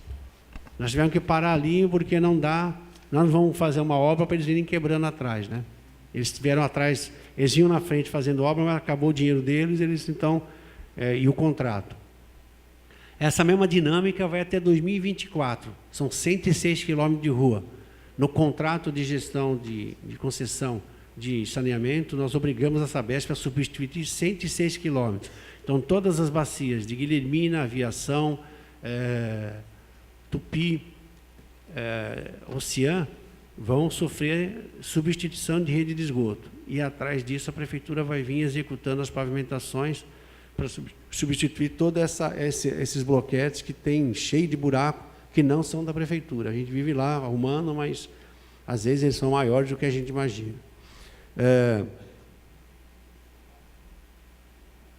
Estamos licitando a praça ali na frente do Colégio Abraão, também autorizei a fazer a licitação. É uma praça autossustentável, uma questão ecológica, onde vão ter todo um apelo educacional, pedir que fizesse isso. Está sendo feito, inclusive, um concurso, 60 propostas foram feitas, tem um julgamento por técnicos, em cima desse julgamento vão ser escolhidos agora via internet as 20 melhores painéis que serão colocados no muro do Colégio Abraão. Nós pedimos para fazer o tema desenvolvimento sustentável, né? Então, a gente quer que ali a gente tenha uma ideia de uma mensagem de que você pode crescer e desenvolver uma sociedade, mas de forma sustentável. CRAS Quietude, já estamos licitando, preparando para o processo licitatório. É um centro de referência de assistência social. Ele vai ser uma pequena ampliação, mas é um prédio novo. Ele vai ficar anexo ao prédio da Guarda. Nós vamos equipar um equipamento ali. Também vai ter um centro pop ali. É um centro de referência também para triagem de população de rua, onde ele recebe o primeiro atendimento e geralmente tem uma cozinha pequena e um local para ele conversar com os técnicos e aí direcionar as ações que eles vão ter que fazer. Isso é feito na Vila Sônia, agora vai ter um centro apropriado para eles. E, anexo a esse, nós vamos ter um centro de acolhimento social, que é um abrigo para dormir só, não fica durante o dia, ele levanta, né, toma o seu café e vai para a sua vida. Ali de noite ele volta para dormir. E aí, com o trabalho dessas entidades, a gente espera que gradativamente vá relocando eles, voltando para o seio da sua família, fazendo um trabalho que vai usar a nossa mão de obra de assistentes sociais e psicólogos, né? E com os técnicos ele consiga fazer um trabalho de reinserção. Ainda no prédio antigo nós estamos acabando a reformulação do antigo prédio que tinha um abrigo. Então, uma parte de uma das casas, nós entregamos 3, no reordenamento, 3 casas foram feitas. Nós estamos na 4ª casa, a casa de abrigamento lá na Praça das Bolas. É uma casa para 20, não mais que 20 adolescentes, ou crianças, ou bebês, né?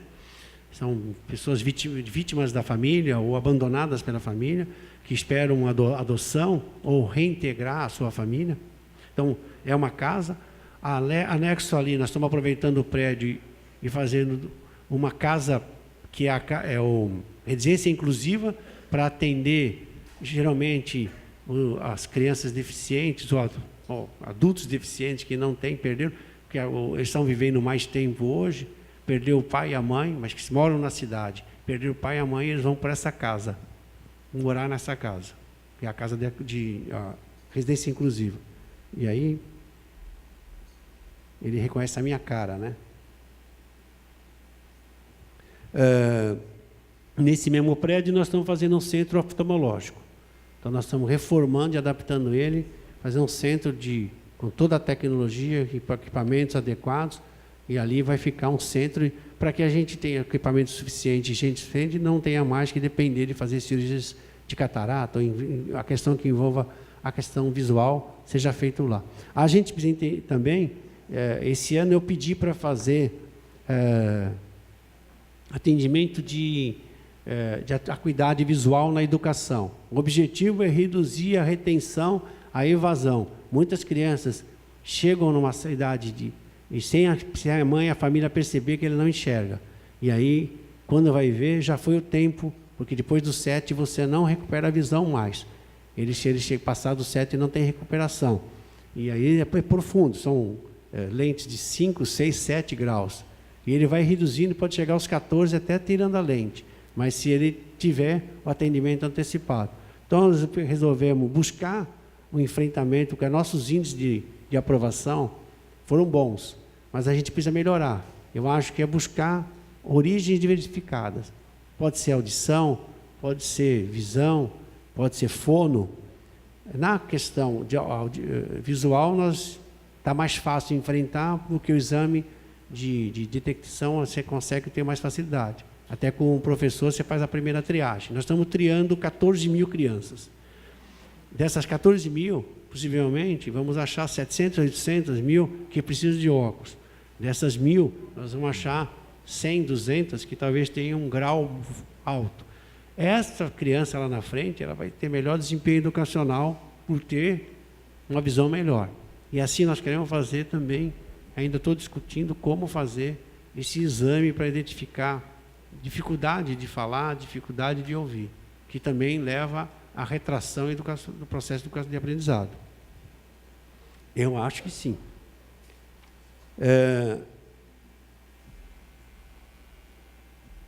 O SEMAS novo vai ficar no prédio também anexo ao centro oftalmológico. Esse complexo vai ter 4 unidades, então a gente está fazendo um SEMAS novo. Então vai ter um SEMAS bem diferente do que tem lá, térreo, e esse é o prédio que a gente está licitando também, e no ano que vem a gente muda o SEMAS da Guilhermina para lá, ele fica um pouco mais no centro, e vai ter uma mudança razoável no prédio. Centro Pop, Tupi, Solidário da Guilhermina, Solidário do Permanente no Real. Nós estamos também fazendo uma reforma num equipamento da Prefeitura no Jardim Real, e vamos mudar para lá o abrigo solidário permanente, que é o da Vila Sônia. Então, nós estamos com um problema no prédio, um prédio antigo, então nós vamos mudar para lá também.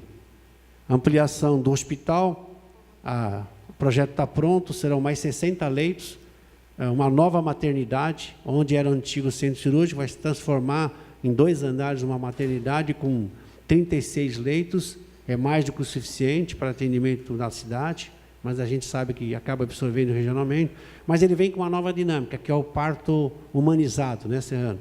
Que é um parto diferenciado, com equipamentos diferenciados, com espaços diferenciados dentro da estrutura do prédio da maternidade, que é uma nova política que o governo federal quer implantar, e nós já estamos discutindo faz tempo. Então, esse novo complexo da maternidade, está prevista a mudança da maternidade para lá, e onde a maternidade hoje, ela se transforma em leitos de internação. E com mais algumas adaptações, o hospital passará a ter 280 leitos. Tá? Então, lógico, nós estamos... a ampliação, ela vai demorar um tempo, e aí negociar recursos SUS para poder ampliar o custeio desses 60 leitos. Mas a gente quer, durante esses 2 anos, terminar isso. A área de lazer do Guaramar está prevista para 2020, então não tá, essa aqui está anotada aqui, mas não tem nada a ver com... Guaramar, reforma do Parque Leopoldo, a Soraya já está trabalhando lá. remodelação de alguns equipamentos, substituição de equipamentos, ampliação do orquidário, enfim, está sendo feita uma remodelação de toda a estrutura. E para dentro do Parque Leopoldo, nós estamos transferindo o PIC, que é o CAF Vila Tudo e Baixo. Então, ele vai funcionar dentro do Complexo Leopoldo, onde tem mais espaço, mais verde, mais equipamentos para melhor idade de trabalhar. Então, estamos levando para lá, vamos fazer uma pequena adaptação para ampliar com mais 50 metros o equipamento lá, para poder usar aquele prédio que tem lá dentro. Vai ficar muito bom. Iluminação já está a licitação feita, né, Soraya? Pronta. Para começar, nós temos que correr, porque na iluminação, estão começando da Maracanã até Solemar, a substituição de todas as lâmpadas por lâmpada de LED e melhor potencialidade. Então, vai melhorar bastante a luminosidade. O Sandro, já liberei para ele recursos para comprar. Quantas câmeras dá? Mais de 209 câmeras para colocar em todos os postos de iluminação da praia de Maracanã até Solemar. É o que vamos ter quase que tudo metro a metro filmado. Os Canaflex já foram passados, então agora é só... Foram, né? Se não foram, ela está... Eu mato a alma de um aqui. E depois já está licitado também, a obra começa esse mês, começo de novembro, né, possivelmente. Vai ser feita todo o calçadão novo.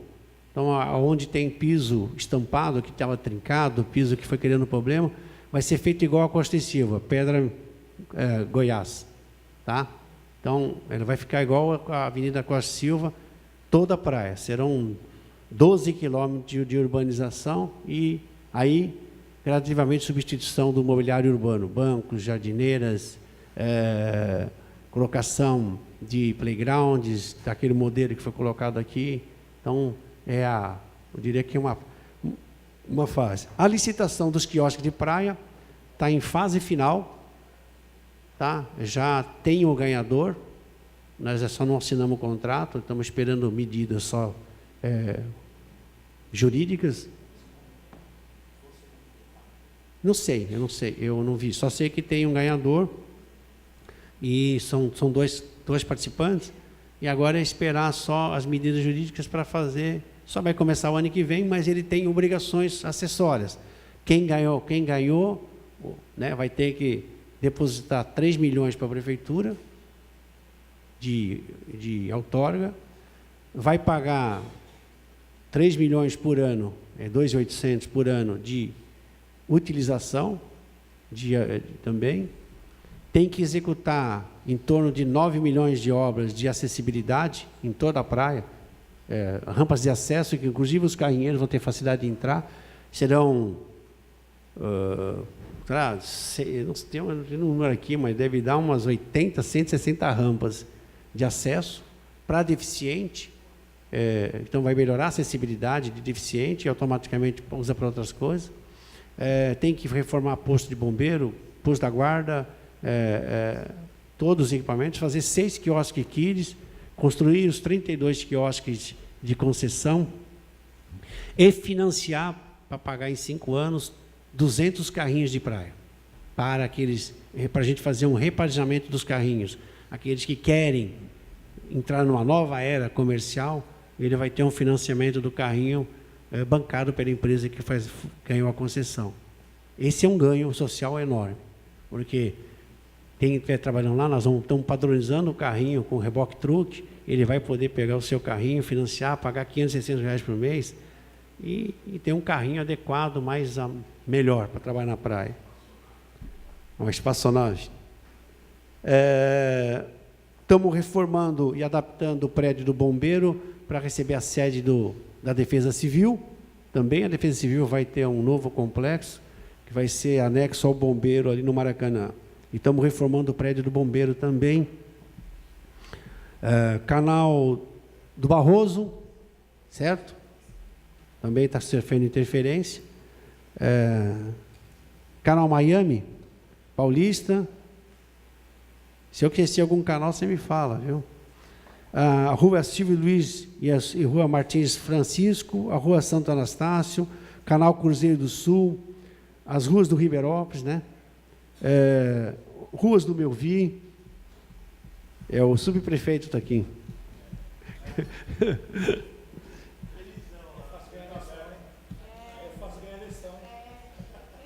Estamos preparando a licitação. Soraya mandou. Ruas de Solemar, não é Solemar. Nós temos diversas ruas, entre todas as ruas que vão da Kennedy para a praia, não foram, são ruas de 50 metros que não foram pavimentadas, propositalmente. A Sabesp, no Onda Limpa, vinha fazendo a rede de esgoto. Nós esperamos terminar a rede de esgoto para vir fazer a pavimentação, senão iam ficar cortando a rua, né? O Hugo reclamava, mas vai ser contemplado, né, Hugo, já. Então, todas as ruas ali da Caiçara até na divisa com o Mongaguá vão sofrer pavimentação, são investimento razoável, não sei quantos quilômetros de rua, 10 quilômetros de rua mais ou menos. Então, são 10 quilômetros de ruas de 50 metros. Então, vão ser feitas, já está, a Soraya levantou, já mandou para a CEOP fazer o processo licitatório, eu espero que a gente caminhe. Então, é Real, Solemar, Flora e Imperador. A sede do 45 não é uma obra, mas é uma parceria entre o shopping, ele está cedendo um prédio de térreo e mais 4, está entregando térreo e mais 2 acabados, e os últimos 2 nós é que vamos acabar. É um acordo, ele está cedendo o terreno, está cedendo o prédio, para a gente levar o 45 para lá. Mas, se Deus quiser, nós vamos manter no Cian a sede do BAEP. Entrada sul do shopping. Não é obra nossa, mas está em obras, vai acabar aquela falta de segurança ali perto do posto. O posto não vai ter mais acesso por trás, só pela frente, mas ele não vai ter acesso também. Então, todo mundo vai ter que passar por trás do posto para adentrar ao shopping ou retornar para a Praia Grande, melhorando bastante a segurança. Levou muito tempo por causa da questão do meio ambiente. Nós estamos preparando, além de fazer a pavimentação da Paris, uma reurbanização da Avenida Paris, que tem um fluxo grande também de veículos nos períodos de pico, do almoço, de manhã e de noite. A Avenida Calipau também, que eu já falei. E não é obra para agora, né? Nós estamos enfrentando o problema do bairro do Princesa. Deixa eu ver, tem mais alguma coisa, viu? Vocês vão ter paciência. Bom, eu falei dos mutirões de consulta de especialidade, né, Kleber? Consultas de exames. Estamos mandando vir 6 novas ambulâncias. Devem chegar, se não chegar agora, chega em janeiro. Quero que chegue agora. Porque nós cansamos de esperar o governo federal também, na SAMU. O SAMU é só uma história para inglês ver, emblema do governo federal, mas quem panca é o governo municipal. Esse é o Brasil que nós temos, espero que mude, mas o tempo de resposta, que é 16 minutos, tem que baixar para 9 ou 7 minutos, que é o ideal. Então, eu pedi para incorporar novas ambulâncias. Vamos fazer a USAFA Princesa, já estamos com o orçamento pronto, Hugo, para licitar, já pedi para o Kleber reservar recursos de investimento para poder priorizar a reforma, a ampliação de uma nova, não ampliação, construção de USAFA Princesa. Vamos dividir a do Real, não vai ser ampliada, vai criar a equipe do Princesa, com isso a gente melhor atende essas 4.000 pessoas que moram ali naquele local. Prefeito, rapidinho, só para não cortar aqui meu pensamento. Na Vila Antártica ali, aquela rua Alessio Messiano, onde tem 8 casinhas, quer dizer, o Serrano já foi comigo lá, e o senhor também já foi comigo lá. São 8 famílias, o bairro fica alargado inteiro, por causa de 8 famílias. Não dá para encaixar uma obra lá? Nós temos, ainda na habitação, além da regularização fundiária, nós vamos prosseguir. Nós vamos com o conjunto Vitória, né? Imperador 3, 4, 5 e 6, são 4 conjuntos. Sítio A, B, C e Sítio 2. E Silmara, né? Silmara 3, 2 e 3. São quase 1.000 casas, ou um pouco mais. Mas o que acontece? Essas casas seguem um critério baixado pelo Ministério das Cidades de sorteio, de cadastramento já foi feito, seguindo as normas do Ministério. Tudo isso, né? O que a gente vai identificar é que tem um terreno lá naquela região, nós queremos tirar aquelas pessoas ali dentro. Elas não estão inscritas no programa, e o que a gente quer é tirar aquelas famílias para poder acabar com aquela enchente no fundo. Tem que removê-las de lá. Tá? Vamos discutir isso com o Ministério para ver se consegue fazer a remoção. Acho que é área de risco, né, Serrano? Então nós vamos esperar isso aí, tá bom? Elas vão para o lugar mais perto possível. Segurança. Nós estamos aumentando em mais 80 homens a Guarda Municipal, já incorporam, o concurso já está sendo aberto, incorporam possivelmente em abril, né? Abril para maio.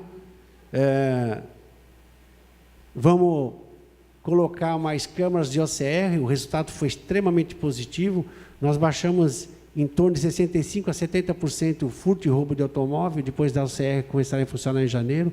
Nós vamos aumentar essas OCRs agora para fazer um processo de perseguição interna nas ruas internas da cidade, então estamos ampliando o número de OCRs, e eu autorizei a comprar 5 licenças de facial, identificação facial. Estamos escaneando o banco de dados de procurados, as fotos, essa é a maior parte difícil que tem, né? E vão ser instaladas software nas câmeras já existentes, que permite identificar quem está sendo procurado. Ele faz a leitura facial, não é um sistema comum, ele é mais sofisticado, é caro, mas é o que a gente está investindo para dar suporte para a Polícia Civil, para a Polícia Militar.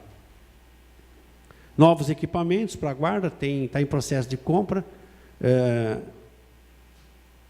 Enfim. Deixa eu ver se vocês querem mais alguma coisa. O Dog Park, está lá no Parque Leopoldo. Tem um Dog Park, você não fala do Dog Park dele? O Dog Park lá, e eu pedi para desenhar alguma coisa mais para a da Ocean, para ter 2 Dog Parks. Aí, né? Só um Marcelinho. Show. Acho que eu falei de todos, né? Tá bom, gente, senão nós vamos ficar o dia inteiro aqui. Tá? Vamos falar aqui. Deixa eu falar uma coisa. Entendo a questão da necessidade das pessoas trabalharem. Isso não tenha dúvida. Mas a mesma coisa que eu falei dos impostos, eu falo da questão... Então, existe um princípio. A gente fazia de tudo no passado, né? As coisas vão mudando e você vai... As regras... não é só as regras que mudaram. A fiscalização e o controle melhorou. Tanto o controle da sociedade, como o controle dos órgãos de controle, esse órgão de controle todos, né? Tribunal de Contas, a Controladoria, seja ela da União, do município, do Estado, o Ministério Público, enfim, todos os órgãos se aperfeiçoaram. E não há dúvida que tem alguns princípios de administração que eram levados de lado. Um deles é o princípio da impessoalidade, né? Da razoabilidade, alguns princípios da impessoalidade, ele é o seguinte, se eu tenho 300 caras que querem uma licença de ambulante, para quem eu dou? Para ele que é meu amigo, para os amigos dos vereadores ou para os seus amigos? Mas porque você é meu amigo? Ou porque eles são meus fiscais ou porque ele é meu auxiliar técnico? Se eu fizer isso, eu feri um princípio. Então, quem tem licença, ninguém pode sair por aí falando assim, vai para a porta da prefeitura, pressiona que vai receber licença. Pode acampar, dormir lá 24 horas, que a licença não vai sair. Por que ela não vai sair? Porque eu não posso fazer isso. Eu não posso. Eu tenho que ter um critério transparente de concessão. Acabei de falar das casas. As casas, as pessoas fizeram inscrição e vão ser sorteadas por uma regra. A licença que nós regularizamos são as licenças de quem tinha uma licença. Era uma licença social que virou licença definitiva, era uma licença que estava sendo trabalhada há 5, 10 anos, mas o auto de constatação comprovou. Agora, quando você tem uma licença, você não tem uma licença, você não tem nada, você simplesmente pegou, foi lá e fazer alguma coisa, houve negligência, deixou de executar o seu papel fiscalizatório, o poder público, deixou de fazer, principalmente o funcionário, que tem o dever de fazer isso, né? Que é o fiscal, se ele é conivente com isso, a prefeitura não pode legalizar, senão nós começamos a legalizar tudo. Basta alguém errar e nós consertamos. E aí nós não perdemos o controle da sociedade. Então, nesse aspecto, não há muito o que fazer pelas pessoas, a não ser fazer o que a lei estabeleceu hoje. Num período determinado do ano, as pessoas vão se inscrever e nós temos lá 20 vagas, temos. Se tem 20 vagas, vamos sortear as 20 vagas para aqueles que estão inscritos. Então, é isso que vai ser o critério. Como que nós vamos fazer? Nós estamos acabando de fazer, acabamos o cadastramento, todo mundo foi obrigado a fazer a regularização que cabia juridicamente. Agora, eles estão fazendo o curso e, anualmente, todos terão que fazer curso. Tem gente que se nega a fazer o curso, mas por quê? Porque tem outro emprego. E não é justo que quem tem alguma atividade econômica fique ocupando o espaço daquele que não tem nenhuma atividade econômica, que não tem nem como sobreviver. Então, o que a gente, às vezes, as pessoas entendem errado, nós estamos buscando o quê? Dar a César o que é de César, ajudar aqueles que realmente precisam, não aqueles que é legítimo querer aumentar a sua renda, mas, poxa, se a gente pode ajudar mais, por que ajudar menos? Então, quando se estabeleceu uma regra de visita dentro das casas, foi para buscar o seguinte: qual é o problema social? É da cidade? Primeira condição. Segundo, só tem aquele, não tem outro meio de vida? Não. Então ele tem prioridade no processo. E aí, às vezes os caras vêm aqui e gritam, berram, e não sabem nem por que estão berrando. A lei é perfeita. E lá diz que quem não fizer o curso de atualização não vai ter a sua licença renovada. Para quê? Para que ele possa prestar um bom serviço e melhorar o seu trabalho. E a padronização busca a higiene, né, a segurança alimentar da sociedade, porque a partir do momento que você não armazena adequadamente o seu produto, você cria problema de segurança alimentar para a sociedade, você tem também os impactos nisso. Tem tudo isso, a administração tem. Tanto é que quando fez a licitação de quiosque, preveu que essa pessoa que ganhasse é obrigada a financiar. Mas a financiar esses carrinhos por quê? Eu podia deixar sem fazer isso. Que foi até impugnado, depois o tribunal disse que podia. Eu podia deixar, mas eu quis deixar na lei, porque eu acho que, quando eu tenho 200 novos equipamentos, e eu entrego esse equipamento para quem não pode comprar, financiado, ele vai ter um equipamento melhor para trabalhar, com melhor controle de higiene, né? E de menos esforço para trabalhar, né? Porque se ele pode ser guinchado, fica aquela parafernália toda. Então, não pode tratá-los como uma atividade social, tem que tratar como uma atividade econômica como outra qualquer. No mundo todo tem ambulante. Nos países mais desenvolvidos você pode imaginar, Suécia, Suíça, eu já estive. Imaginem que lá tem comércio de rua. Não precisa ser tratado como um problema social, mas profissionalizado. Você entra em Nova York, a cada 2 esquinas tem um carrinho, com gerador de energia, com lixeira, com tudo, equipamento todo inoxidável, com controle sanitário.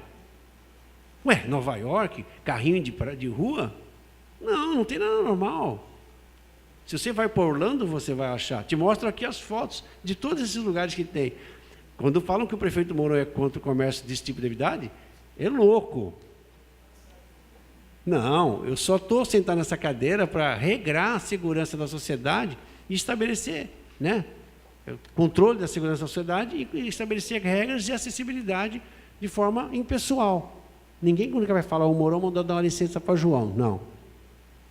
Eu não acredito em clientelismo e fisiologismo político. Eu acredito em fazer, escolher e colher o resultado disso no médio e longo prazo. Então, acabado esse curso que tem aí, é que vai se dizer quem é que vai, se vai ter vagas ou não, ainda não temos. Depois, eu quero, depois da padronização, todo mundo no seu lugar, nós vamos conversar com quem vai trabalhar em toda a cidade para perguntar, eles serão os fiscais dos invasores externos. Nós queremos que ele seja o fiscal. Porque se ele está regular, ele tem que dizer para o cara que não é regular. E aí, quando nós estabelecemos uma diretriz de quantas vagas nós vamos abrir, eu tenho que consultar quem está trabalhando, para poder não dividir também o financeiro. Então, assim, vai chegar a hora que vai vir o sorteio de novas vagas, mas vai depender dessa ação com os atuais permissionários, tá bom? É isso aí. Obrigado, presidente. Desculpa adiantar da hora, mas precisa, né? Eu quero aproveitar esse momento para me desculpar com todos os presentes, pois eu cometi uma grosseria, tá? Estava entre nós a nossa vice-prefeita Maura Lixa Costa Russo, e eu acabei saudando a todos no modo geral e não me atentei em convidá-la para compor a mesa, tá? Então eu peço desculpa a todos os presentes e a ela eu pedirei desculpa assim que encontrá-la pessoalmente, tá, pessoal? Nada mais havendo a tratar, declaro encerrada a presente audiência.